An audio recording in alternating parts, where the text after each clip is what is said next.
Then my nuts rubbed off on you, and then you all of a sudden just whoa, went. Whoa! I don't like that. That sounds okay. a little. Am I crazy? How about that? You like that better? What's happening, YouTube? You're in the building with the original members of the Life Gang Avengers of Current Culture. Is me. It's the living legend, Larry. And all this white crap you see on my cuts for the sluts, man. I mean, look at them shoulders. Look at them. Boy, that stuff is coming in nice. Anyway. What Baby L spit up on you? Yeah, we having to give her this medicine that she hates. And this chick done learn how to spit. She's like, I don't care what y'all do. I ain't taking that medicine to her. That's what she did. We got the syringe all in her mouth, and she crying, she kicking and screaming. We sit her up. We think she don't swallow it. She looks at my shirt. To her. I was like, what in the hell? This little girl. She's too smart. She's too smart for her own good, man. I'm telling you. This chick. No, she's just smart enough. This chick is gonna be. She might be the first African-American female on Mars. She just might be. This chick is something else, man. She can pick up 10 pounds, and she don't even weigh 20 pounds. She already scooping up dumbbells in the house. Oh, bro. I like it. Bro. I like it. So she's gonna be like an ant. She's gonna be able to pick up like 10 times her body weight. Exactly. What's happening to my people out there watching us? Alex, my brother, congratulations on that graduation, man. Keep your eyes on the prize, and we're gonna be here for you. Marcus from VA, Key Malik been sticking with us for a hot minute. And ladies and gentlemen, let's give you the rundown today. So wait, Larry, before we get going, where did Alex graduate? Did he graduate high school or college? High school. Or what? High school. He graduated high school. All right, big ups to Alex. I like that. Shout out. Yeah, man. We influencing young brothers the right direction already. We got this, baby. Where are you going after this, Alex? You put in the comments. You going to college? And if you are, where are you going? All that good stuff. Yeah, he hit me up, man. He hit me on the gram. And anybody that want to follow me on the gram, it's Life Gains on the gram. And if you're one of these people who said that you're tired of giving us super chats because you know that YouTube takes a cut of it, right there where you see my name, that's my Cash App. $ Life Gain. That's how you get to me on Cash App if you guys want to do it. Be More Careful is in the building. Mike Willie is in the building. Mike Willie. So y'all know this is our Wednesday kind of free-for-all show where we talk about current events. We talk about politics. We talk about stocks. You know, we just do a bevy of things to help empower you all while we entertain you. And D Weed done came through already with the came through early, getting the party started. Let's give this man something to say thank you with, Larry. Let me give him this one. Guess whose turn it is? White people. Let's see what direction they go in. Halle Berry is still available, as is Mariah Carey's crazy ass. I always wanted to say this. For shizzle. We, the Jewish people, take Lenny Kravitz. The Chinese delegation pulling a fast one and choosing the entire Wu-Tang Clan. Brooklyn!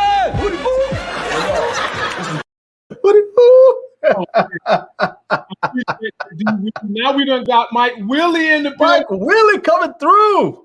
Let's stay in the same theme of racialness. I like it. What, you don't think I can write them books? Just because I'm blind don't mean I'm dumb. How could this have happened? A black white supremacist. Show us your face. We want to see your face. Who said that? You want to see my face? Clayton, go on, brother. He was the only Negro we'd ever had around here. So we figured we'd make it easier on Clayton by just telling him and all the other blind kids that he was white. Don't be afraid.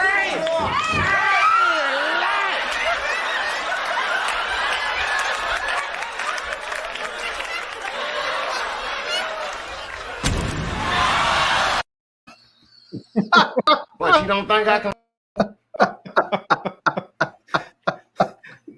I love that when dude's head explodes. I appreciate that, Mike Willie. But Larry, the sad thing is these black Republicans, your Herman Cains, your Tim Scotts, do they not know that these guys go behind closed doors and do the same exact thing behind their black asses? I guess they don't know that, but we know because I've been in this place. Oh man, 703 coming through. I like that. Now let me see. Oh, Will Lawrence coming. Man, they're coming strong tonight. Okay, Will Lawrence and Buzz, these two are going to be for you guys. Y'all hold us down. Y'all my old school crew. I'll give you this one because I know Larry's going to like it too. Yeah, go ahead and burn all that. My king, we cannot do that. It is our tradition. When I tell you to do something, I mean that shit. Burn it all!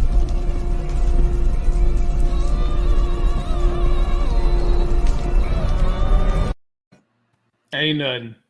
Ain't nothing. The true and rightful ruler of Wakanda. Ain't nothing. Ain't nothing. Will and Buzz, I appreciate y'all, man. I really do. I'm grateful.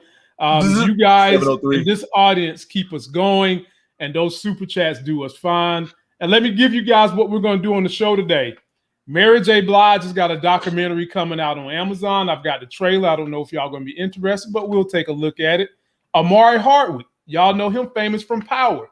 He's spreading his wings, not getting pigeonholed into one character, and is getting ready to do a sci-fi movie with the lovely, lovely Halle Berry. What? With Halle. He rubbing shoulders with the Oscar winners. Now that brother about to blow up. I just want to see him get in Marvel at some point in time.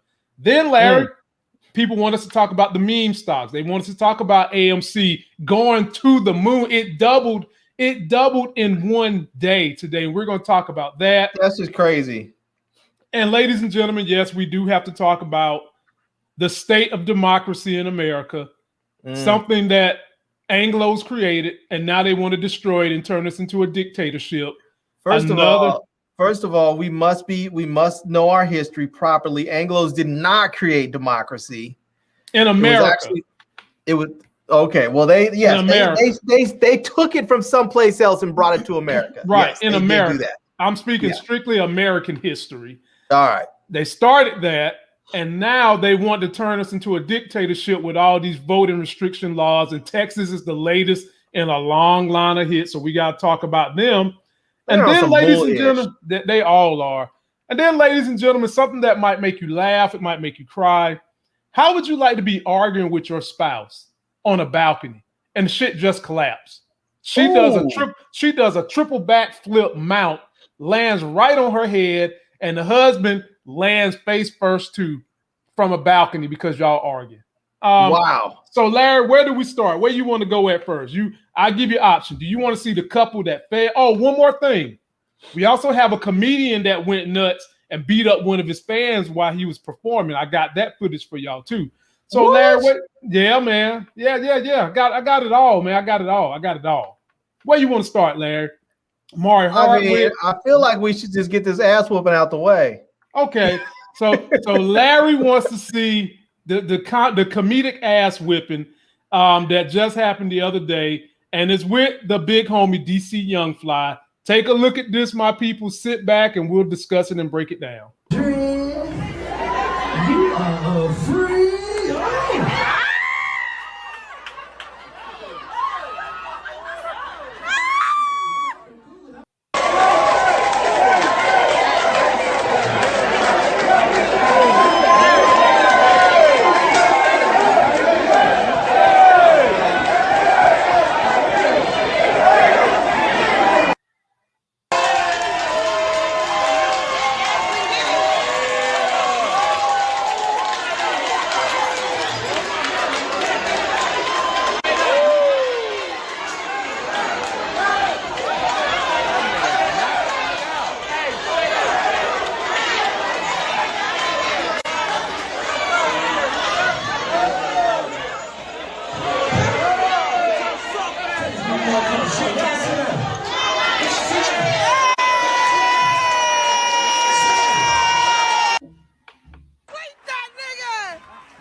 He must have hit him quick because I didn't even see it. Well, I was gonna say, Larry, they didn't show us the knockout. Okay, they didn't show us the knockout. But I'm sure DC Young Fly he's probably amped because you saw what he said at the end about he's been stabbed, he's been traumatized, all that. But ladies and gentlemen, there's a deeper subtext here. Let me break it down for y'all. I don't know if any of y'all watch the NBA. Oh, yeah. Oh, Mike Willie said, guess that guy was really the punchline. See, you got jokes, Mike Willie.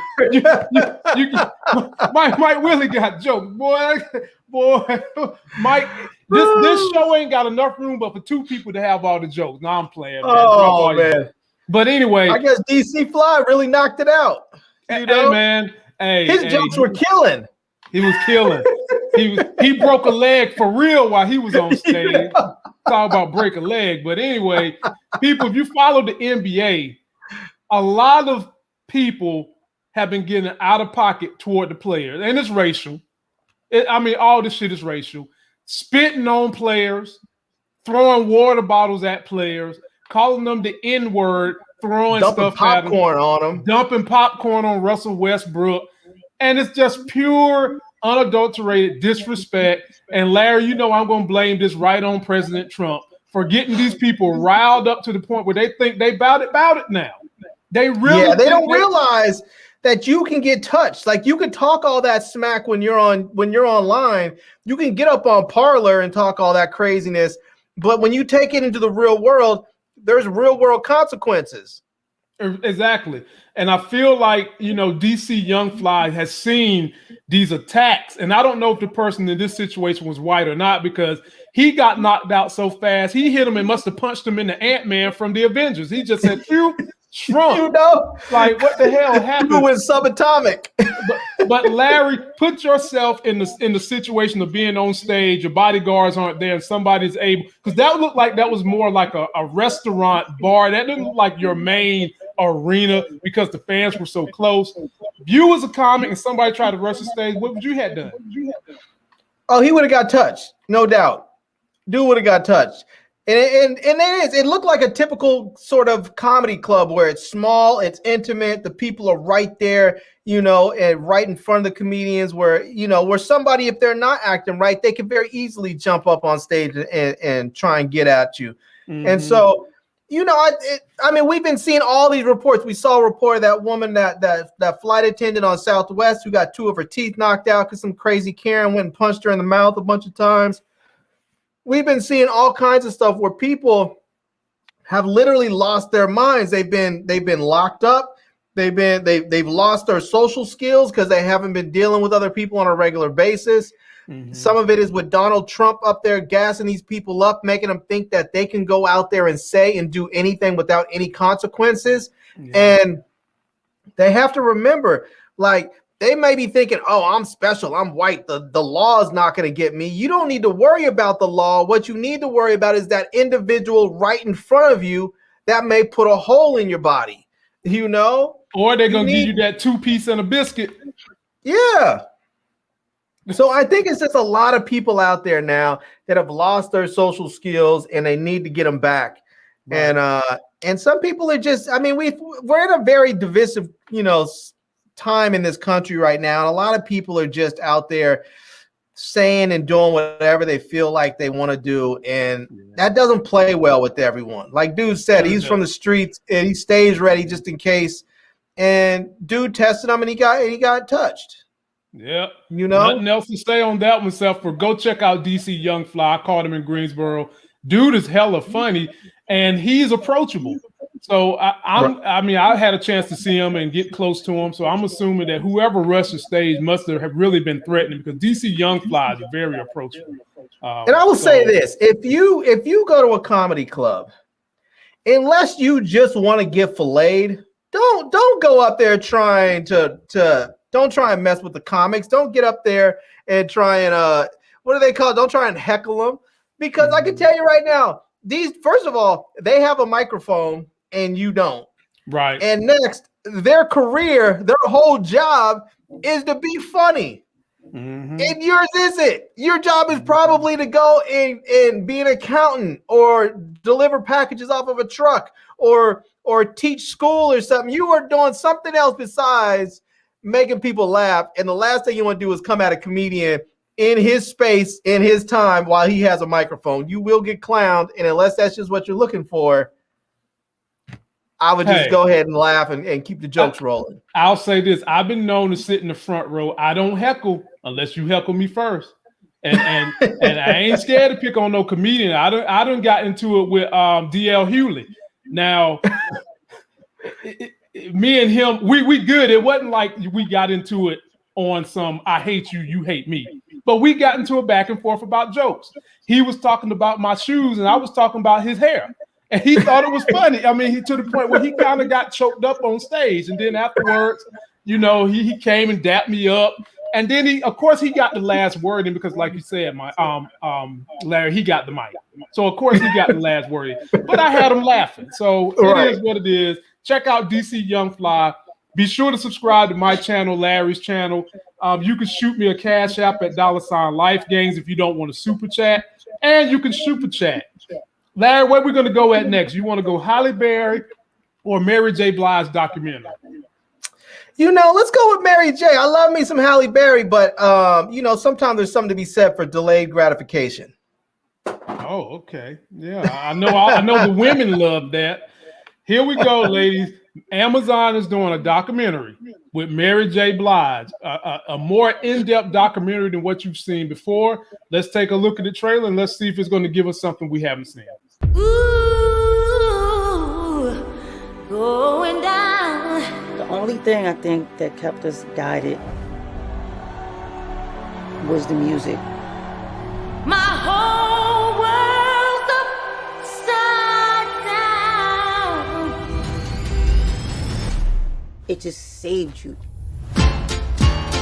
Global superstar. Double Oscar nominee. 9 Grammy Awards. The queen of hip-hop and R&B.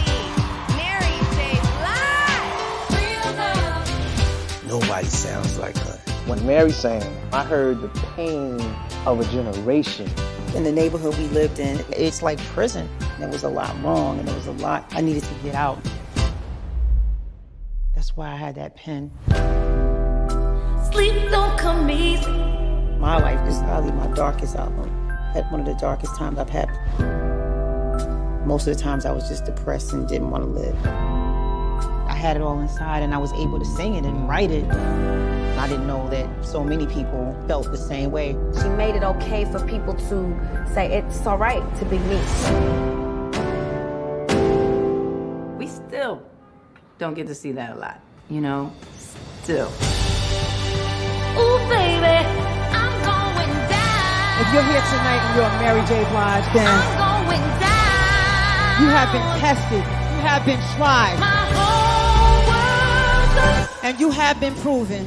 A lot of young black women could relate to where she came from. She gave us a face. She gave us a name. You did something really powerful by inspiring each other to want to live to see another day.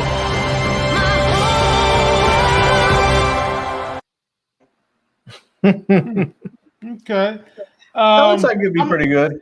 Yeah, I'm gonna check it out, man. I saw Good the rock one. doc. I saw one with Tina Turner that was surprisingly really, really good, but it was on HBO. It wasn't on Amazon. I'm gonna check it out. When I hear Mary J. Blige, it reminds me of my middle school, high school days when I had her and Lauryn Hill kind of rocking in that same era. And I can recall that women loved Mary J. Blige because they felt like anytime she would go through something in her relationships with men, that they was going to get a good album after that, after she was able to write some of those songs out. And so she's a hood legend. She goes on to do more than just be a hood legend. Like I said, she's won all these Grammys. And I think that people will be able to relate to her story.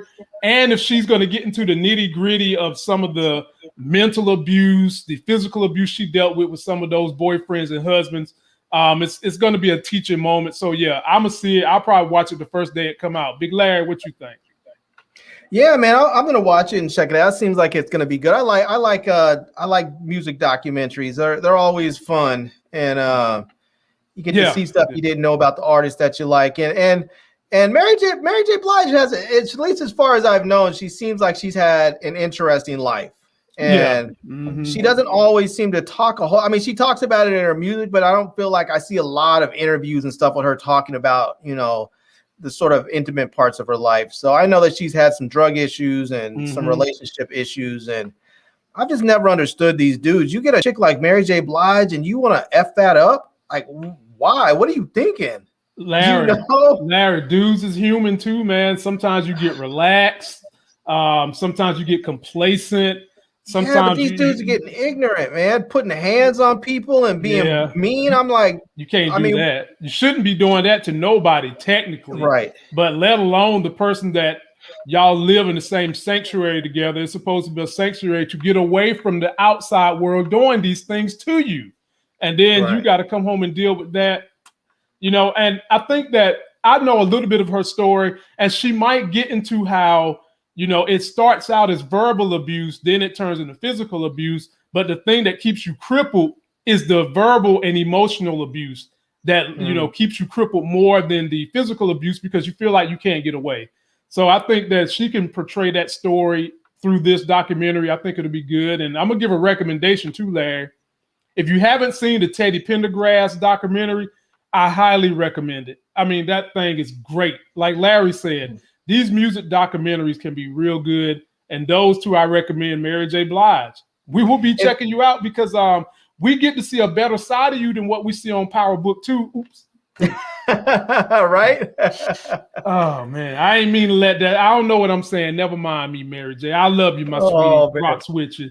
Shout out to Moochella. Shout out to Nathan. Shout out to Strictly Starlight, who be coming in here dropping the gems on us. And Larry, what you want next? Do you want? Let me see what else we got in here. Well, I was going to tell everybody if you're looking for a good music documentary to watch, it's a couple years old now, but check out a music documentary called "Waiting for Sugar Man." Searching. I think it's "Searching for Sugar Man." What's that about? Who's that about? It is about this. It's about this singer. He lives. I believe he lives in Detroit now, but he's a singer, and he made this album that basically did nothing in the U.S. It went double wood, but oddly enough, his album was a huge. Larry, you can't say this funny stuff and then keep talking. It went double wood. Was he starring in a porn movie or something? It went double wood. What? Come on, man. he did his album did basically nothing. But the odd thing about it is that his album was like a huge, remarkable success in South Africa during the apartheid era. And he was sort of like the voice of a generation for these white kids that were anti-apartheid. And so he was like their voice of that time. And he didn't even know he had hit records over there. No one knew who he was. They didn't know if people thought he was dead. They were like, I think he's dead. And so there is these DJs and this record shop owner dudes. They decided they were going to go look for him. And so that's where the thing's called Searching for Sugar Man. They went and found him. And I don't want to give any more away, but I've given enough away with the whole Searching for Sugar Man, but I feel like it's not given away entirely. But if you haven't seen it, it is absolutely one of the best documentaries, period. It is a fantastic music documentary. And it won an Oscar a couple of years ago for best documentary, but it is truly wonderful. Check it out. Okay. I like that. So Larry, where you want to go? Politics, stocks, Omar Hardwick, Halle Berry, couples fighting and then the balcony collapse on them. Where you want to go? Where can we go? Yeah, let's see. Let's go with let's go with the couple fighting, and then I'll cleanse my palate and get Halle Berry up under me. Okay. Well, ladies and gentlemen, some people are calling this karma. Some people are saying Russia's getting some get back. I don't know about all that. But there was a couple that came on a balcony. They had a skirmish. And next thing you know, things got a shaking, asses got a quaking, and it tumbles off the balcony. Take a look at this. If you're squeamish, you might want to look away because hind parts is about to be shown while this lady is tumbling. Here we go. This is the dramatic moment when a couple lined up on their second-floor balcony crashed through the railings and crashed onto the sidewalk below. The 7-second clip shows Olga Volkova and Yevgeny Karlagin. both 35, appearing to be in a fight on the floor of the balcony of their home in St. Petersburg, Russia. In the footage captured by a passerby, the couple is suddenly tossed down the railing before bumping into the concrete below. They were taken to hospital with serious injuries, although they are not believed to be life-threatening. Witnesses said the couple, who share a young son, had an argument on the balcony around 10 a.m. on Saturday. While the couple's husband was dressed, the woman fell to the floor in her underwear with the cover wrapped around her. Local media said they had both broken limbs, but no lives were in danger. Ah, God, her leg was all bent to the side and whatnot.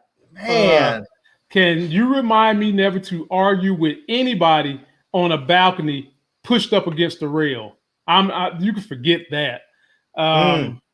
All I can say is I hope they're okay, because that fall. I mean, that chick did a tumble, and then her leg was, I don't know where her ankle went at, because it just disappeared when she got on the ground.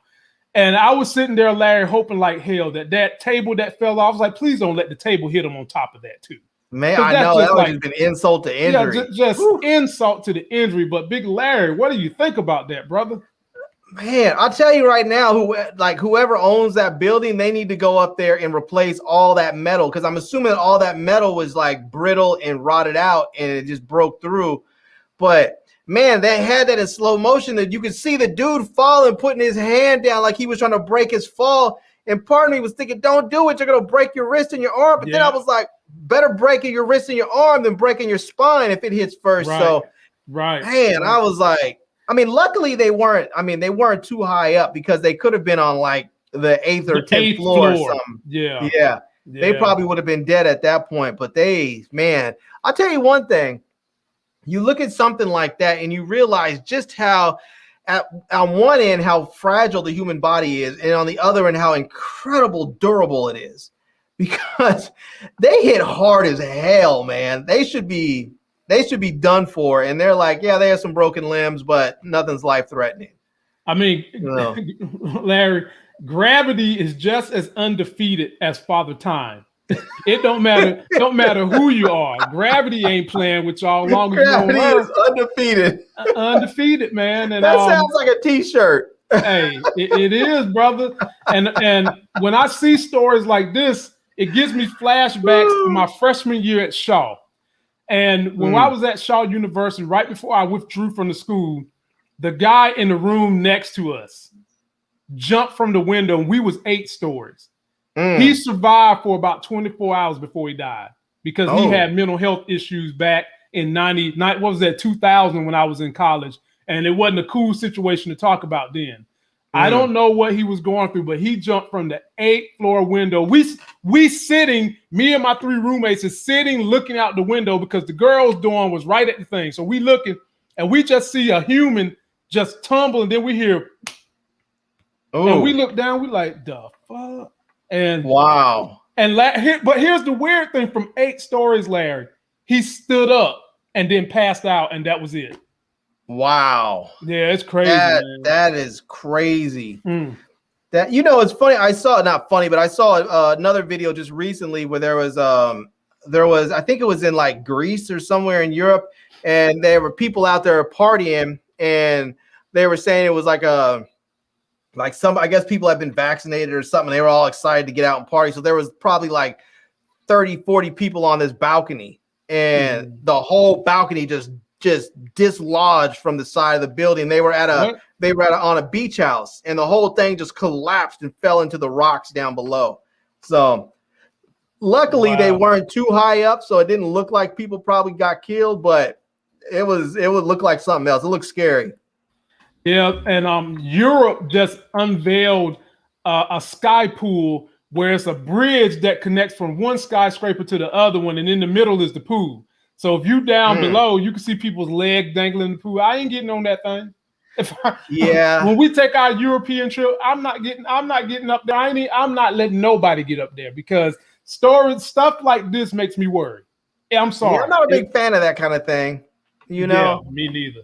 Anyway, ladies and gentlemen, post your comments down below. Please be sure, if you haven't already done so, we've got 65 people. Let's get 65 likes. Yeah. And do me another favor and turn on the notifications so that you guys don't miss any of these videos. So where we're going to go now, Larry, we got politics, we've got Omari Hardwick, we've got meme stocks. We've even got a story about HBO Max that I was going to save as a bonus. All right. Well, first of all, I want to say Tressa C asked if I've ever shot a documentary, and I want to say yes, I have. I've shot several. I've worked on some of them as a collaboration when I was at the Smithsonian Channel. So I've shot some of them there. I've shot a number of short documentaries for myself and for friends.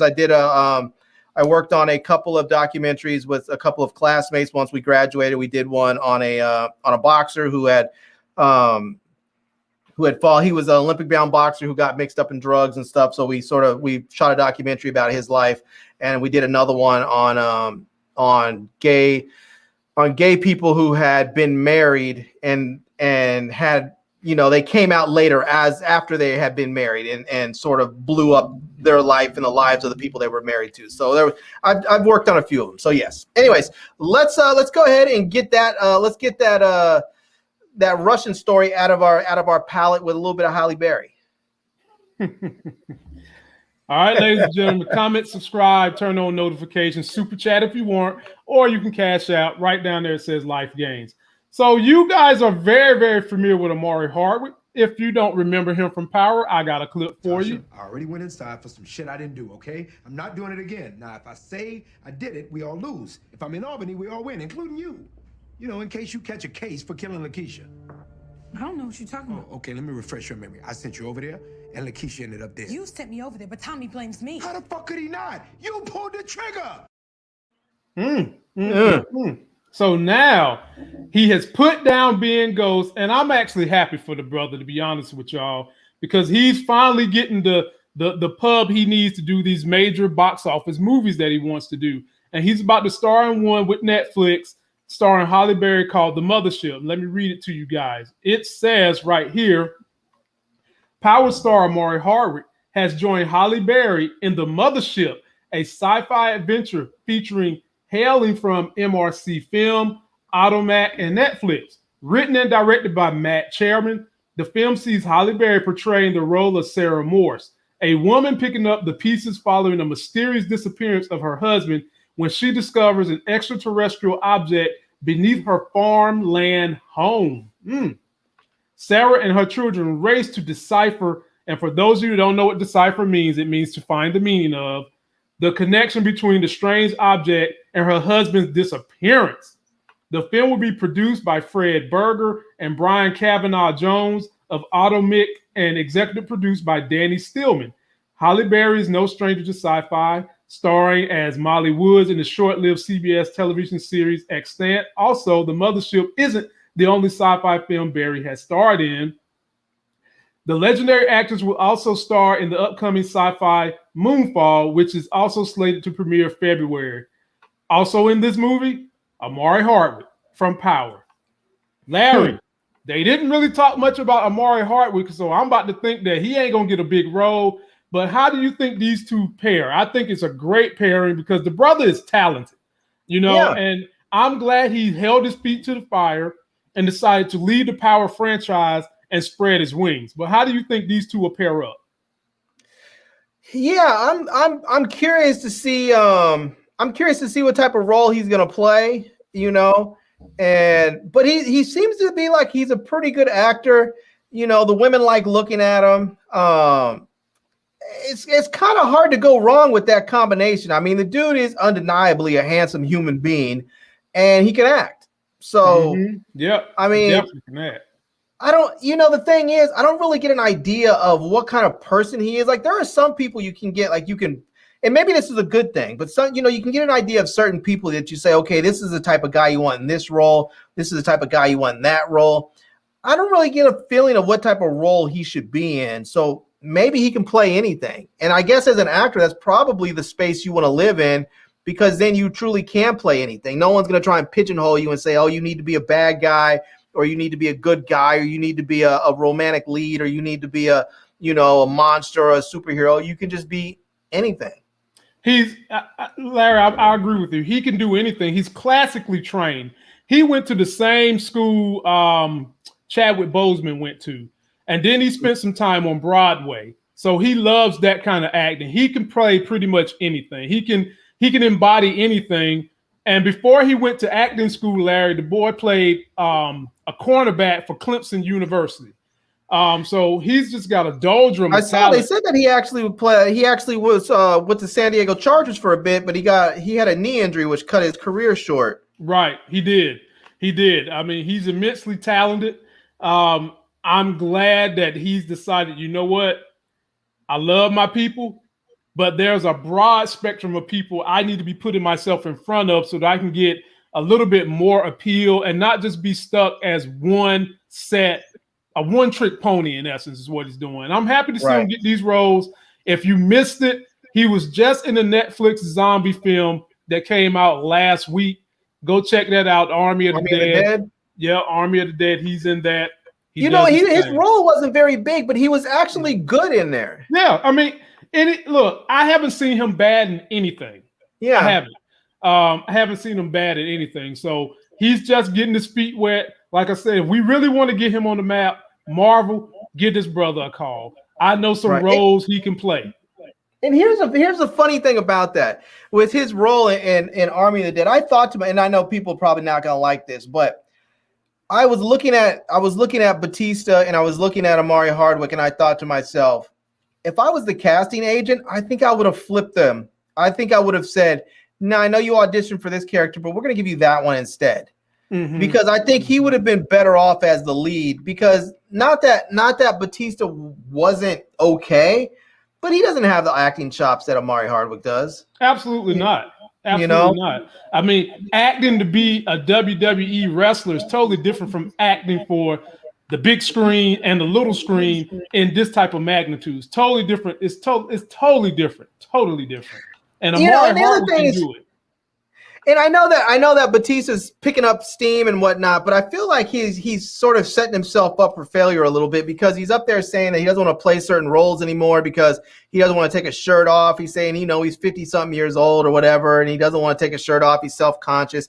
I'm thinking to myself, that's why they're hiring you, because you're a big-ass, muscled-up, meathead in a lot of ways. And it doesn't mean that you can't play other roles, but don't limit your money, because, I mean, Hollywood's finicky and they're fickle. You might be the end guy, this year or next year, and then in 2 years, no one's calling you, and you're wondering how come the roles dried up.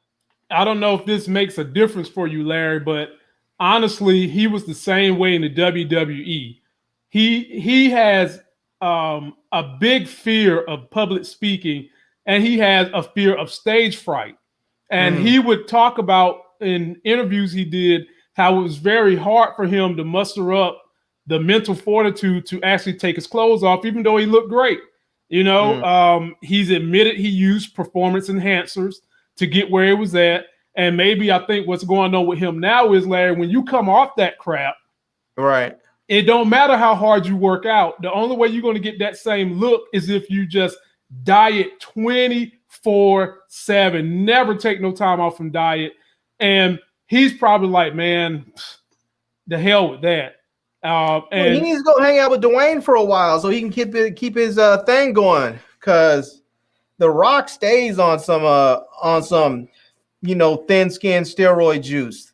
Yeah, he stays. he looks like you pick a pin on him, and his whole skin will just peel off. But I think Batista's at a point where in so many ways, he's saying that he's tired of the life of taking drugs, and he's basically saying it without saying it. I feel, and and I can respect that. And if he's getting the roles without having to take his shirt off, then do it. Go for it. Keep rolling with it. Right. Keep getting these roles. I mean, I'll be honest with you. It's one thing if he is a known quantity now. He is a name that people are looking for and checking for. And they may not be checking for Omari Hardwick. But I honestly, if I was casting that role, I would have thought to myself, for Omari Hardwick, we know him. People in the Black community know him. Not everybody else. I don't feel like he's mainstream yet. He's not a household name yet. But I feel like a movie like that could have been a breakout role for him. And I don't feel like that role was a breakout role for Batista, because he was okay in it, but he was just okay. You know, I mean, I think the thing that really broke it for Batista was actually getting in the Marvel universe, man. Yeah, he was great. He's great as what is his name? Drax. Yeah, Drax. Yeah, he's Drax. great as Drax. If you could get Omar Hardwick into the universe, and I have the perfect character he should be, you can get him into the universe, man. I think that, sky's the limit for him at that point in time. But Larry, Omar is coming. Don't even sweat it. He's on his way. So, ladies and gentlemen, leave your comments, post them below, comment, subscribe, turn on notifications. So where we're going to go at next, Larry? We actually getting through this thing in good time. So we got HBO Max, we got politics, and we have stocks. Which one you want next? Let's go with HBO Max. Okay. We're going to say the stocks for last because I know some people want that. We're going to make them stick around to hear it. Okay, so here you go. HBO Max, Larry. One knock that they've had is they're very expensive. They've got a lot of content, and they've done something that a lot of other studios was afraid to do. To say that their movie content that drops in theaters is also going to drop on HBO Max. Now, me and you, we smiled at that because we was like, that's what the hell it should be doing. So now, because they see the writing on the wall that they're probably not going to be able to maintain this after this year is up, Larry, they're deciding to give you a cheaper tier service at $9.99 that's going to be ad supported. Here we go. And this just made me roll my eyes. And I'm going to give you my diatribe when I'm done reading this. The new subscription option costs $9.99, pricing it competitively with other streaming services. And some premium add-ons. Non-ad version comes at $14.99, which is a bit more expensive than the likes of Netflix, Disney Plus, but Warner Brothers catalog does speak for itself. Not your superhero movies. If you're considering the $9.99 ad-supported version, don't worry, the advertising will be intrusive. Fret not. Warner Brothers has confirmed that for every hour of content consumed, viewers won't get no more than 4 minutes worth of ads. Hell, that's a lot. 4 minutes? I'm sorry, but if you're paying for something 4 minutes of, come on, man, which is quite a conservative number when compared to traditional cable advertisement models. Unfortunately, the $9.99 ad-supported version of HBO Max doesn't offer the 2021 day and date pledge, meaning you won't be able to check out the Suicide Squads at home the day it hits cinemas. It's unfortunate, but a wise idea would be to switch up to the subscription option and upgrades for months where you can see the latest Warner Brothers. All this new ad-supported version will capture an entirely new audience, and it is here now. Well, Larry, I will say this. I'm going to give them an A for trying to give people options. Right. I'm going to give them an A for at least making it where you still can get the in-theater movies at the higher tier. I support that. I'm fine with that. Right. This is where I'm going to give them a B at. It has always bothered me that you pay for cable, but then you're having to watch commercials for something you already paying for. Yeah. It has always bothered me that you pay for a WWE pay-per-view and now they're putting fucking ads in it. You bought it because you didn't want the ads, but now they're putting the ads in it. And so at the very least, I will give HBO Max credit for trying to scale back a little bit. But I feel like, you know what, man, if you're going to charge $10, maybe limit your catalog instead of making it ad supported versus giving someone 4 minutes of ads. And we don't know how they're going to, they might do the ads every 15 minutes. They might make you watch 2 minutes every 30 minutes. Who knows how they're going to do the ads? But I'm really not with having ads for something you pay for, which is one of the reasons why I cut the cord a long time ago. What's your thoughts, my brother? Yeah, I feel like they're doing the same thing that not Netflix, Hulu's doing, where they're giving you two different tiers, where you have one tier, that's ad free if you pay more, and then you pay less if you're willing to deal with the ads. And that seems the way that a lot of places are going. But what really, like for me, I would be okay with that if all the content was the same. But for me, the problem is that if they're going to give you sort of a cheaper, less robust version of the app where you don't get the day and date stuff, that seems to me to be unfortunate, because there's going to be a lot of people who don't understand that. There's going to be a lot of people who think, oh, okay, I can deal with a few ads and I'll be able to get everything, and they're going to go pay their $9.99 thinking they're going to watch Suicide Squad and Wonder Woman 1984 and all that, and then it's not going to be there. They're going to be like, what in the Sam Hill's going on? You know? So yeah, I don't know. I think the ads are okay if they can bring the day and date stuff. I would really like to see them continue to bring the day and date stuff. And in fact, I would be okay, and I know this is going to sound blasphemous, but I would be okay with the $14.95 current price tag that they have, or $17.99, whatever it is. I'd be okay with that current price tag if they continue to bring the day and date stuff. I'd be okay with that price tag with ads if they continue to bring the day and date stuff. With ads? With now, ads. mind you, I don't want to see ads in the middle of my movie. I'm okay with ads before it. I'm okay with ads after it. So if you want to roll pre-roll ads, or if you want to do post-roll, I'm okay with that. I just don't want to be my movie experience interrupted with ads. I would rather them just charge $20 and let that be the premium tier, no ads. And from now, as long as you own the service, movies that hit the theater, you also get them at home too. Yeah, but not everybody can afford $20, and so some people who are not going to be able to afford that. Well, keep the $14 tier that you're talking about and stick the ads in there that you were talking about. No, that's exactly what I was saying. I'm okay if they did that. So what you're saying is you still want an ad-free version. You're willing to pay for a higher amount for ad-free version. And I'm saying that I'm okay with them doing the same dollar amount now with ads if they continue to bring the day and date. I don't want to have them say, okay, we're going to add ads in there, but you don't get the day and date, because that to me is going to mean a lot of customers are going to be upset when they think they're going to get the latest movies and then they don't get them because they're told they're on the wrong tier. Well, ladies and gentlemen, there you have it. HBO Max now has a $9.99 tier, but you have to suffer through 4 minutes of ads per every hour. And we have that's a super lot, chat. Man. That's 8 minutes of ads for a 2-hour movie. Yeah, that's what I'm saying. I mean, do you think about that? Think about that. If you watch Zack Snyder's joint, which is 4 hours long, you're talking about almost 30 minutes worth of ads to watch that movie. You're talking about what was it? Well, not 30 minutes. You're talking about 16 minutes of ads to watch a 4 hour. That's a lot of damn ads. And I don't know how they're going to run those ads. I don't know if they're running those ads during the movie because I can tell you right now, I don't want to watch a movie and right in the middle of it, before they hit a battle scene, all of a sudden now I'm watching a damn, pampering commercial or a Advil commercial or a yogurt commercial. Or somebody eating yogurt, smiling and shit, having a good time eating their yogurt, jumping through the air, taking pictures and happy.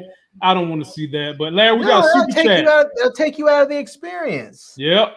We've got a super chat from Louisiana, George Wood. We appreciate it, and let us give you something. Since we're going to probably hit politics next, let us give you this one. I represent the rent is too damn high party. Playing the silly game, it's not going to happen. The rent too damn high movement. The people I'm here to represent can't afford to pay their rent. Listen, someone's stomach, child stomach just growled. Did you hear it? Rent is too damn high. I represent the rent is too. Somebody get that guy in Congress quick. I appreciate that, Lizanna. George Wood, we're very grateful. We do these when we get super chats like that. It's always an opportunity for us to try to network with our subscribers, get them up here, network with other YouTubers. You guys are paving the way for others, and we push it down. So, Larry, I guess I want to address a comment in the comic section. Mucella was asking, what happens if you subscribe to HBO channel? Is it the same? Actually, Mucella, if you subscribe to the HBO channel, it's a better deal, because most people, if you have cable TV, to subscribe to HBO is usually, if you pay full price, is like $10 a month. But generally, if you contact your cable company, they can get you on a discount. Either they'll get you something where it's free for a number of months, or you can maybe get it for $5 a month or something. You can usually get it for a very, very discounted rate. I don't think I've ever paid full price for HBO. And once you have HBO on your cable subscription, you get HBO Max for free. So, yeah, you know, if you already have cable and you were thinking about paying separate to get HBO Max, it's a better deal just to add HBO onto your cable package. Sound like a plan to me. Well, for those of you that are squeamish, it's politics time. Here we go. It's politics time. Instead of doing something that helps the country on Juneteenth, shout out to Buzz, something like what California is doing, which is California has established a task force to study and calculate slavery reparations for blacks. Instead of doing that, you've got places like Georgia, Florida, Iowa, Nevada, Montana, and here's the latest. Texas is putting up these restrictive ass bills to make voting more restrictive, which is the complete opposite of democracy. Take a look at what they're doing. Then me and Larry, as we always do, will break it down. To Texas and the restrictive new voting legislation now on hold. Dramatic moments just before midnight as Democrats in the State House walked out of the chamber, keeping the Republican-sponsored bill from a final vote for now. Here's ABC's Kenneth Moten. Tonight, the fight is not over in Texas. State House Republicans failing to pass one of the most restrictive voting bills in the country. In a surprise move, Democrats walking out of the chamber in the middle of the night to prevent a vote. Essentially, it looks to me like the Democrats left the House floor. The Democratic Caucus Chair Chris Turner sent a text message to spread the plan. Members, take your key and leave the chamber discreetly. Do not go to the gallery. Leave the building. We know what those bills are aimed at. They're aimed at making it harder for all Texans, but especially Texans of color, to cast a ballot. That is wrong. Now, GOP Governor Greg Abbott is threatening to not pay lawmakers, tweeting he'll veto funds for the legislative branch. No pay for those who abandon their responsibilities. Stay tuned. Over the weekend, late night, closed-door GOP negotiations. The rules suspended to rush the voting bill to the Senate floor for a vote. The sweeping, massive legislation bans drive-through voting, restricts mail-in ballots, adding a new ID requirement, and pushes back early voting hours on Sunday, when many black churchgoers vote. The bill also makes it easier for a judge to overturn an election if there are allegations of fraud. Republicans in Texas insist it's about restoring confidence after the 2020 election. More than a dozen GOP-led states have already approved restrictive voting laws after former President Trump's false claims of widespread election fraud. And with tonight, Texas GOP Governor Greg Abbott is digging in, promising to bring back legislators for a special session, saying that voting bill must pass. Boy. Ladies and gentlemen, there's a term in the black community called souls to the polls, where black people on day of service would go early in the morning and vote. That's a tradition that has been done pretty much in all the southern states. And that was something that we've seen some horrific attacks on black people on those Sunday mornings that happened in Tennessee, that happened in Georgia, and happened in Louisiana during the Jim Crow era. And now things that was popping up in the Jim Crow era are starting to come back now. First and foremost, let me address Governor Abbott talking about not paying legislators. Let me put this damn tweet up right here. Put this shit up right here. He says, no pay for those who abandon their responsibility. Stay tuned. My question to him on that was, what the hell?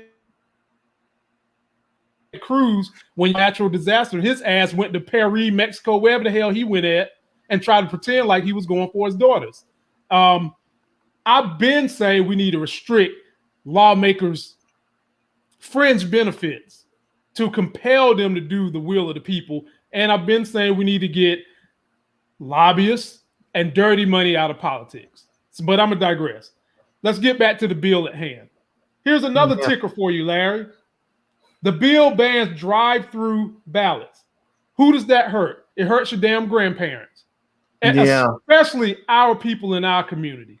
Because we suffer the most traumatic health disparities that keep us from being able to be mobile. So that's one issue. Next, restrict mail-in ballots and adds new ID requirement. The fuck? First of all, the mail-in ballot was predominantly put in place for the military. So are you going to have a special provision for them outside of your normal people that live in Texas? Sounds pretty hogwashy to me. And first of all, secondly, how are military people going to actually come and show an ID if they're in Afghanistan for 6 years? So that's stupid, number two. Here's another one, Larry, then I'm going to give you the floor. Push back early voting and hours on Sunday. Larry, right now, some of these same states that was on that list are eliminating unemployment that's supposed to last to September because these people need to get their asses back out there and work.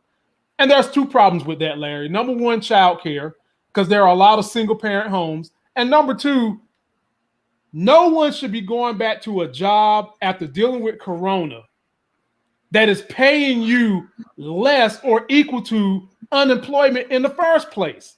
The fucking incentive should be that you're going to make more to go back to work. And with this very ticker you're putting in this bill right here, that is restricting some of those same people who fit those income brackets I just mentioned. And last but not least, Larry, take a look at this. Makes it easier for a judge to overturn elections if allegations of fraud. Man, I can't with this. So in their state, which has never had a Democratic-controlled federal judgeships, never in Texas, what the hell you think is going to happen? Having said those things, Larry, I give you the floor. I mean, it's really just a shame because it's so anti-American what they're doing. It's not even just a matter of saying, oh, they're just going after black people, they're going after brown people, which they clearly are. But what they're doing is just so anti-American, you know?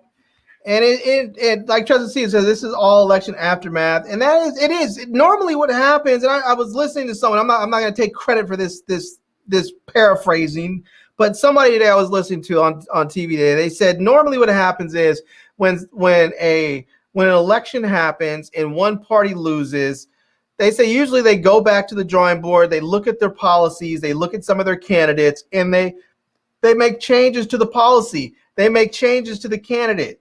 And instead, they were like, what the Republican Party's trying to do is they're trying to change the voters instead of trying to change the policies. They're trying to shrink the voters. They're trying to shrink the voters and not coming up with ideas to garner new voters. That's what they're doing. Yeah, they should be trying to expand they should be trying to expand and get more people on it with their way of thinking. But what they realize is they cannot get more people with their way of thinking because what their way of thinking is white supremacist, often anti-American, and just asinine in a lot of ways. And because not only did many Americans who voted for Trump before vote for Joe Biden and the Democrats this time, but the Democrats also went out there and got 8 million new voters. 8 million new voters. That's a lot of doggone people, you know? So they're basically what they're trying to do is to say, we don't want participation. We don't want participation in the electoral process. So we're going to make it as difficult for you as possible. I mean, they're talking about in Texas, I think it's in Houston, where it's like Harrison County or something. They limited the drop box to one single drop box in a county that has 5 million people. That's just 5 million people, and they limited the county, the ballot drop box to one single drop box. That is, first of all, that's just simply not safe. Because if you go out there and you go to the drop box and it's filled up and people are shoving the thing in there and then it starts overflowing, then you run the risk of people missing out on their votes, you know? And you may not know. Maybe there are votes for the Democrats, maybe there are votes for Republicans. You don't know. But it's shameful. What should happen is you try and get it so that everyone can vote. Because the reality of it is, when you look, it looked like it was a landslide. The election, when you look at the electoral college, it looked like a landslide because Joe Biden won by a lot of electoral votes. But when you look at the actual results, it was a very narrow election. And if they were to really do what they should be doing, which is to simply say, we're going to go out there and try to expand our base, they would have a greater likelihood of winning. But instead, they're doing all the shenanigans. And I think what's going to happen is that you're going to have a lot of people, you're going to have a lot of Americans that are going to see this and they're going to say, no, this is anti-American. I don't support it. And I think they're going to suffer some serious backlash from this. I hope so. I mean, I hope so, because the very people, Larry, the very Republicans that used to drape themselves in a flag, take baths in water that's red, white, and blue, talk about God and country, they played their hand. That shit is just bull jive to try to propaganda you to bend to the will of their voting power. That shit is bull jive. They've been lying. The same people that claim they love the military. This bill is putting a chokehold on what the ones we claim we love so much and thank you for your service and all that bull jive. You're causing an issue for them with this voting bill. And then last thing, and then we'll move on, Larry. It's like this. We claim that this country is an experiment. It's a great experiment in democracy that has given us the power to be ahead. These people are telling you right now they don't want that. They're telling you they want to be a country of dictators. Now, they might get on Parler and Reddit and swear up and down they want freedom and all, but they're not. They don't want that. And the Republican Party is shrinking, just like Buzz said, and they're trying to put everything in place so that the minorities can rule and the majorities don't. And that is anti-democratic. Simple as that.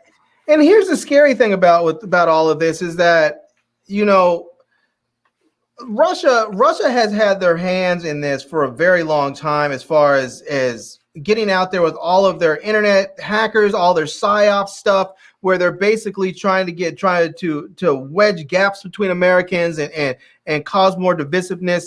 And they've been doing it. And the people that are out there, Putin and his cronies, they haven't forgot about how America basically spent Russia into, or not spent Russia, but spent the Soviet Union into breaking up. We had an arms race and they lost and caused the dismantling and the fall of the Soviet Union. They haven't forgot that. They're still angry about it. And Larry, I'm gonna add this to what you're saying. They hated Mikhail Gorbachev for the way he was palling around with Ronald Reagan. They hated him. And to this day, you still have people claiming that Putin, who was a KGB member at the time, had something to do with how Gorbachev died. Maybe it is. I don't know. I would not be at all surprised. But the thing is that you have people in this country now that have fallen prey to that, and they align themselves more ideology wise with Russians and with the Russian way of thought, and instead of with Americans and American democracy. And so, you know, in a lot of ways, our democracy is already dead. And the reason why I say that is because right now you have a former president who's up there saying he didn't lose, that this is all, this has all been stolen from him, and the media is calling it the big lie. So he's out there promoting the big lie. And something like 50-60% of Republicans believe the big lie. Out there. Larry, did you hear the latest big lie? Which is?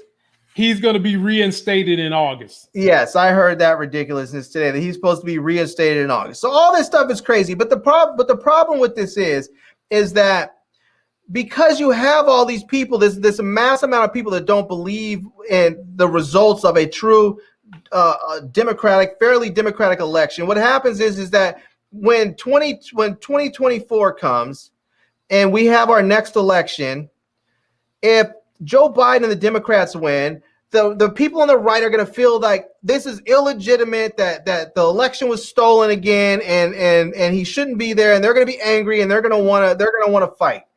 And if the Republicans win, the Democrats are going to be like, this is bullshit. It's only this way because they set up all these restrictive voting laws that are unconstitutional, and they have the Russians working on their behalf as well. No matter what, the election's going to be looked at as illegitimate because both sides are going to think the other side's cheating. And in one respect, the left actually has a legitimate reason to feel that the right is cheating because they have already.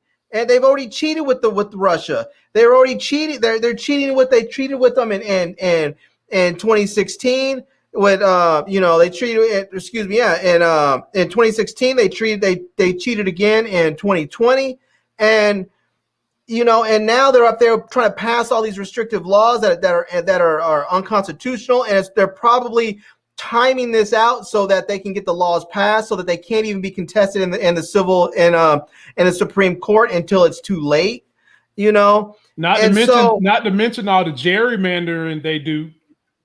Exactly. So the problem is you're going to have both sides saying that the elections are illegitimate, which is basically the way democracies die. It's exactly how they die. And we're living through this experiment right now. I don't know, man. I try not to get too bogged down in this, but the Democrats, we need to chastise them too, because right now they have the power to change a lot of this stuff if they would get rid of that damn filibuster. And the whole Democratic Party is being held up by Joe Manchin and Kristen Sinema, who said, no way, no how are they going to do that.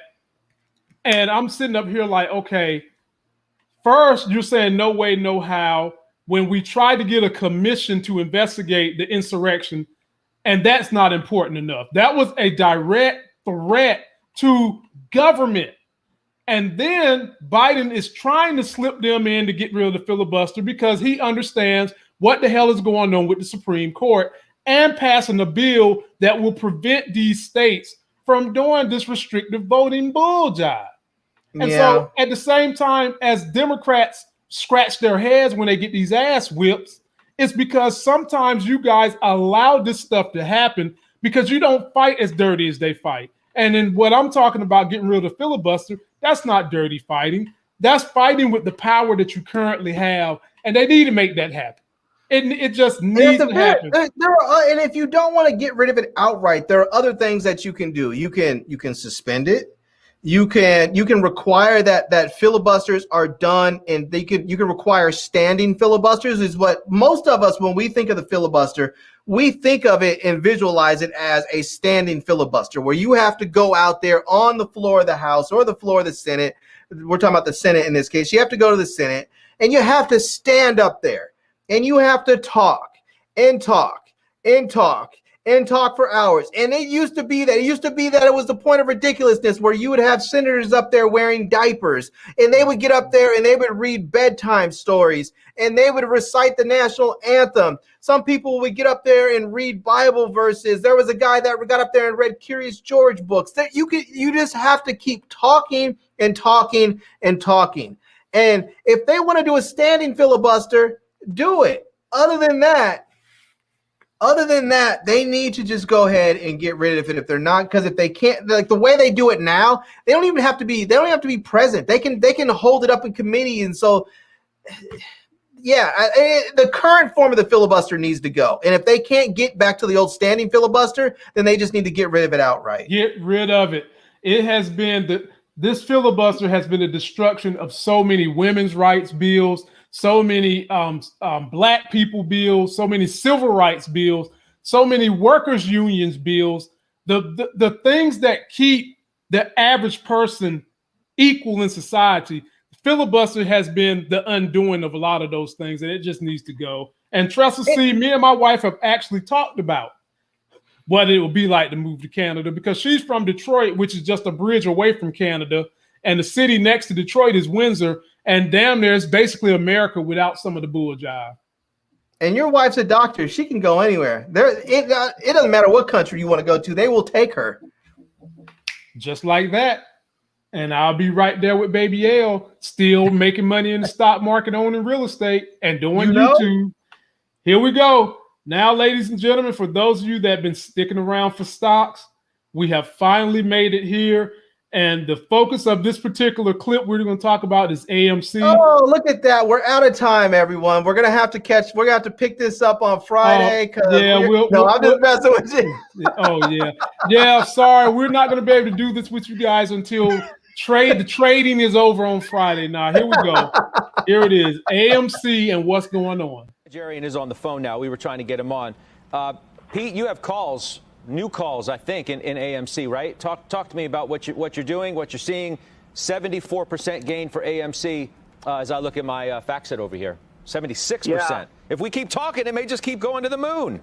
It could. Well, tactically, I think what we're seeing here is that this whole phenomenon that started in January, and AMC, by the way, was a part of it in January. It wasn't just GameStop. The one difference was, and I heard Joe talking about the short interest, there was a huge discrepancy there, though, because with GameStop, you're talking about a couple of 100% of the short was in place. And this was about a 20% short. Yeah, it's moved up a little bit, so you can see that there is some players in there getting involved and trying to be active and maybe defending positions to some degree. I mean, that could be a possibility. I would agree with Joe, though.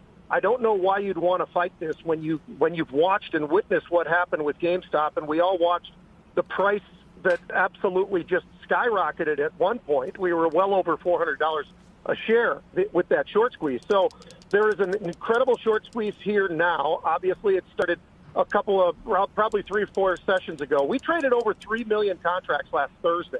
And that was with the stock just making that, compared to the moves that we are seeing the last couple of days, that was a pretty minor move to the upside. Now we've seen this extraordinary moves to the upside, and the volumes continue to be there, Scott. Yeah. They continue to buy out-of-the-money calls. I'll give you one last thing. Because I'm going to come back to you with something. I want to come back. Well, let me ask you this now. Sure. Forgive me for jumping in. You say, I don't know why you would want to fight this thing, obviously. But do you want to join this thing? I mean, look, I don't know how our viewers are thinking about this. Who's involved and who's not, and what you're thinking about a stock that was up, 20 some odd percent earlier and 40% when we got on the air, and now it's doubled from there and it's up 85% on the day. I don't know what the advice is, Pete. Well, I would give you one piece of advice. I think the stock positioning is very, very dangerous, and people have to understand what exactly those risks are. I think the one thing that stands out for me, and I mentioned last Thursday traded 3.5 million, almost 3.5 million contracts. We've traded nearly 2 million contracts yesterday in AMC as well. So the volumes have been there on the derivative side, Scott. And the great thing, at least I think, in the derivatives world is you can put on a position and know exactly how much money you can lose.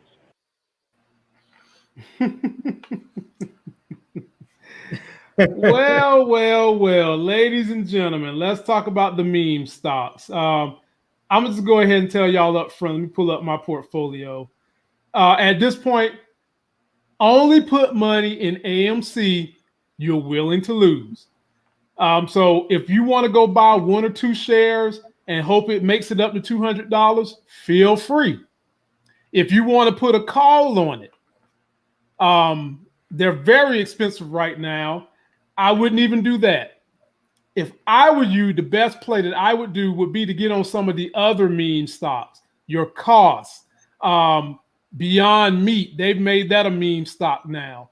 I'm hearing them talking about Tesla might become a meme stock again. But this is a clear situation of FOMO. Now let's go over here and take a look at the statistics on AMC. Now, what I didn't tell anyone except for Larry, I bought a call on AMC back when it was $10 in January. And guess when my call expires, Larry? When? Friday. Man. So anyone that knows me knows I always say, you don't go broke taking profits. I jumped out of this ship yesterday because it was up. It was up to like 40 some odd dollars. And I was like, I'm good. You don't even think of the call I put into this, ladies and gentlemen. I got in at 10 and got out at 40. That was a lot of money. And that's nice. And when you come and you let's look at the trade option data for those of you thinking about getting in it. Let me break some things down for you. So you come in here, and we're going to look at the strike price just below the share price, which is $68. This number right here is what I teach anybody who's doing trades you have to be afraid of. Do you see that, Larry? You see that? That's insane, man. That is nuts. You don't want to touch that. Now, you could touch it if you're someone who might want to buy a put. But here's the problem. We've seen with these meme stocks that when these guys really want to put their foot on the gas, they can hold a stock for at least 3 to 4 months. And so I would not want to do a put right now unless you got enough cash to do a put that's going to last you for 6 months. And who can afford that? So Larry, let's take a look at what it would be to buy a put on this stock, meaning that you think the stock is going to go down. It's going to cost you, it's going to cost you $1,400 just to get that put. Just to get that put till Friday. That's just till Friday. Let's say you want to get the put till, let's say, like I said, you want to always do these for 6 months out, okay? It's going to cost you $3,600 to buy a put that lasts that long. And now, granted, if it goes back down, hey, if it gets back to $28, you made some money. But my thing is these stocks are just way too risky, and I would not tell anyone to do this unless you just got money to blow. Having said that, you can check out some of these other meme stocks like this one. This is a meme stock that has been going up, and it was in the group earlier. As you can see, in the last week, this stock has gone up $19. Wow. A little bit cheaper than AMC right now, but still has the same daggone momentum. It is a meme stock. Check out BlackBerry. BlackBerry ain't a meme stock. It's about to be. No, it's not. It's on its way up. Let me check out BlackBerry. BlackBerry ain't no meme stock. They don't look at it. I'm looking at it. And in the last week, it went up 13. What was it at? It went up $6. It went up $6 in the last week. 61%. Hey, but it's not a meme stock though. I mean, look, if y'all want to follow Larry, down that primrose path. No, I'm not saying buy it. I'm just saying I think it's going to be one of those stocks that's going up like that. And I'm not telling anybody to get in. I'm just saying for me, I actually own BlackBerry, so I'm holding on to mine because I think it's going that direction. Now, what am I personally waiting on? This is what always happens too. So for my crypto investors, what I've seen is whenever the meme stocks go up, crypto goes up right beside it. Because Larry, can you remember? You remember because I called you for this one. Do you remember when the meme stocks was going up and I was like, Larry, check out Riot. Do you see what Riot is doing? Yeah. Riot went through the moon. So did crypto. Did. So what did your boy do? Your boy, while crypto was on the cheap, I went right on down here and got me a Bitcoin at 32K, and right now it's sitting at 37. So nice. And this is not the only one that went up. Ethereum went up and Bitcoin Cash went up if you don't want to go and spend 40 grand to get a whole Bitcoin like I did. So ladies and gentlemen, what is Riot at right now? Riot is a discount. I think they're about $30, something like that. Yeah, they were low for a while. They were in the 20s, I think. They had dropped down. Yeah, they done gone back up. So, ladies and gentlemen, this is just proving my theory. Whenever the meme stocks go up, crypto tends to go through the moon too. So in the last week, Riot has gone up about a good $1, which is fine because it was at $72. And I think, Larry, when did you bail on it? When it got to 60? On Riot? Yeah. Yeah, I sold some of Riot at like 55 or something like that, and I sold some more of it at like 47. I think I sold my last bit of it at like 47. Okay. Me and my boy Howard, we got out at 60. We had 100 shares and we went on ahead and got on out at $60. Yeah. We bought in at $7. We got in at $7 and we was like, nope. And we got out. So ladies and gentlemen, I'm always trying to see you guys make these gains in your stocks. And whenever you see that implied volatility that damn high, unless this is play money, don't mess with it. Unless you got insider information, don't mess with it. And I'll show you one more thing you can look at to kind of help you if you're going to be someone who's going to get in and get out. Let's go back to AMC again. And let's just pull up the chart. So let's expand this and let's look at this chart. So we can see the volumes, we can see the MACD and all that good stuff. So what I'm looking at now is the RSI and the MACD. And whenever the RSI is above 75, that is a signal for you to sell, meaning you get out. Whenever this RSI gets down below, typically they say below 30, but I'll do 35. When it gets down below 35 and it crosses the MACD, which is this red and blue line down here, when they cross, those are perfect times to get in if the RSI is 35 or less. The RSI on this thing, it ain't got no lower. Let's see, it got to 49, 57, 46, 50. It didn't even get in. It didn't even sniff the brow of 30 anything. So if you're going to get in this stock, wait for the RSI volume to get down to about 35 and check your implied volatility. And if that's still high, but the RSI is low, if you want to jump in, but you need to be sitting right by the computer, because the minute that RSI gets up to 70, you need to be getting out with whatever you done gained. And that is your life gain on the stocks today. Big Larry, what else you looking at? I bought some dividend stocks today. I told Larry, and I did a video earlier this year, that because we have seen the run in tech, I was encouraging people to just shore themselves up with great growth dividend stocks. And so today I bought ET, which is Energy Transfer. I bought some Coca-Cola, and I got Verizon, and I got MPW, which is Medical Properties Trust. All of them pay at least a 5% gain dividend each month, and I shored myself up on those today. Oh, I like ET. ET's only what, $10 a share? $10 a share, 7% dividend.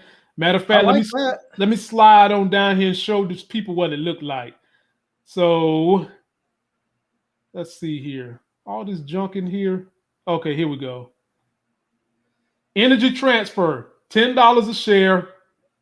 And as you can see, it pays a 7.4% dividend. Price to earnings is 8.26. And whenever you're evaluating a stock, you want to make sure the price to earning is as low as possible without being in the negative. Can't get no lower than 8.6. Yeah, I like that. It's a good stock, I think I might grab some of that. You should. And when you check the history over the last 5 years, it lost $1.24. But that's because they didn't break their streak of increasing the dividends. So they're paying you that money each and every month. But in the last year, they've gone up $2 and maintain escalating dividends. And then the last piece you can come down here and check is their earnings. And as you can see, they're a profitable company because they're greater than zero. And they didn't meet estimates the last time, but they did here. And so that's the most important thing you can look at. What is the last couple of earnings a company has put out? And if it at least ties earnings and goes up, you in the good. And that is your life gain stock technology introduction lesson for today. We have a couple people asking about a couple of stocks in here. Someone was asking about Roblox. Oh, and yeah, definitely buy. Roblox is a long-term hold. Did you buy any? I still haven't gotten any yet because what happened with me when it first dropped, I was nowhere near a computer to get shares. And it just went to like $75, $80 immediately. So I've been waiting for it to get back into the 80s. That's what I've been waiting for it to do. And when it does, I'm going to buy some. But there's never a bad time to buy Roblox. It's still under $100. And I'm definitely going to get some on the next pullback because that's a long-term stock. That thing could be Google. That thing could be Google in 10 years. I'm talking $2,000 a share. Yeah, I got some early. Uh-oh. Baby coming in? Oh, boy. I hear somebody who, hey, baby. Hey, oh, come on, baby. This is a good time to exit. Come on, baby. Come on, daddy's little twin. Hey, you want to come over here and let the people see you? Giving them the Eddie Murphy smile. You gonna take the shield and scoot away? Hey, baby. Okay, well, y'all pretty much know whenever the baby come, time to go. It's basically time to go. Hey, baby, and you live and in person too. Hey, the people I did want to ask you have about one stock, Lamont. What's that? Because I know you had said you had bought Sundial a while ago. I did. And you bought it, I think you said at like 90 cents a share or something like 90 that? 90 cents, yep. Are you going to keep it or are you going to sell it? Keeping it. Okay. And I got 200 shares. Yeah, I should have bought more. I bought 100 shares, but I think as I told you before, I bought my 100 shares at 19 cents a share. So I kind of wish I at the time when I saw them, I almost bought 1,000 shares and I said, I'm not going to do that. That's just nuts. But at 19 cents, I should have done it. It would have been what, $190? Oh man, you would have been in the good, yeah, for a little while. But you know, here's something else I noticed with them too. Whenever the meme stocks go up, the weed stocks go up. So I'm glad you brought that up. So whenever the meme stocks go up, weed goes up, cryptocurrency goes up. Hey, baby. Hey, you gonna speak to the people tonight? Hey, gotcha, big baby, gotcha. That's Uncle Larry. See, Uncle Larry, that's me and you. Well, people, that's Thanos snapping her finger, and she said, "Daddy, it's time for you to get out of here." So that's gonna do it for this video. Don't forget to like the video, comment, subscribe. Subscribe to Larry's channel, turn on our notifications. You guys can always hit us up on Instagram in the DMs if you want to talk a little bit about stocks, current events, anything we cover. We will be back on Friday, and we probably bring the lovely ladies of Life Game back then. Oh, Lord, she's about to press a button. And until the next Sexy as Hell video, we'll see you guys. Peace. Peace out.